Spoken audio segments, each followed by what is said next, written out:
इस चक्कर में होती है मियाँ की जायदाद जिंदगी में कैसे खा जाऊं मैं।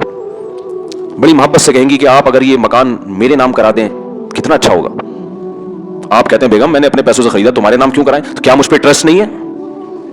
क्या मैं लेके भाग जाऊंगी? क्या अल्लाह ने अगर मुझे छोड़ने का इरादा है? आदमी ऐसे ताने सुन के कहते हैं नहीं भाई, ना तो छोड़ने का इरादा है, ना तुम पे ऐसा मैं कह सकता हूं कि तुम पे ट्रस्ट नहीं है। कुछ कोई ऐसी बात नहीं है बेगम। तो फिर क्यों, फिर आखिर क्यों?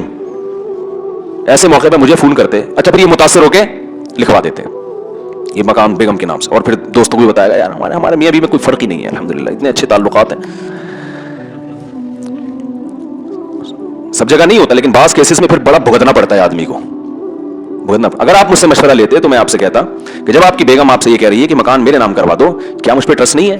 तो बीवी से बोलो क्या तुम्हें मुझ पर ट्रस्ट नहीं है? मेरे नाम पे अच्छा नहीं लग रहा तुम्हें? मैं को लेके भाग जाऊंगा, तुम्हारे बच्चों का ही काम आएगा, मर गया तो तुम्हारा ही विरासत में हिस्सा निकलेगा। भाई जो गिनतियां उसने सीखी है वो आप भी तो सीख लो ना कहीं से। फिर वो क्या आपको क्या मुझसे मोहब्बत नहीं है?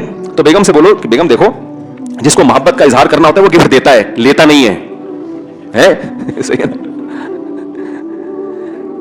तुम ये कैसी मोहब्बत का सबूत है कि तुम मुझसे मेरा मकान मांग रही हो? मोहब्बत के सबूत देखो, आप मुझसे मिले, मुफ्ती साहब आप हमें बहुत अच्छे लगते हैं, मुफ्ती साहब बड़े आपसे अकीदत है, बड़ा अच्छा बयान, आपका मजा आता है, आप अपना मोबाइल मुझे गिफ्ट दे दें।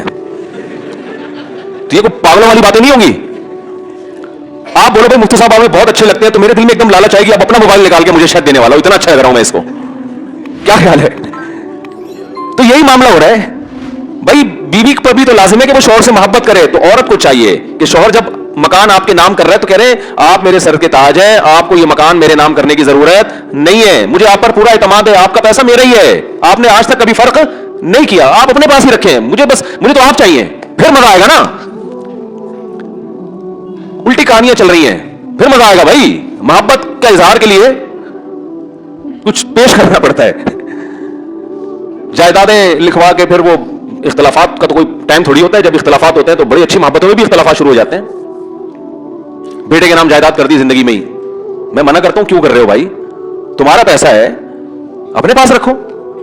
अंता व मालू का ली अभी का, हदीस में आता है औलाद को नबी ने कहा कि तू भी, तेरा माल भी तेरे बाप का है। बाप को नहीं कहा कि तुम्हारा माल तुम्हारे औलाद का है, वो तो मरने के बाद है, क्योंकि अब बाप रहा ही नहीं है तो जाहिर है बाप की जगह जो उसके जानशीन है। जिंदगी में तो सब बाप का है।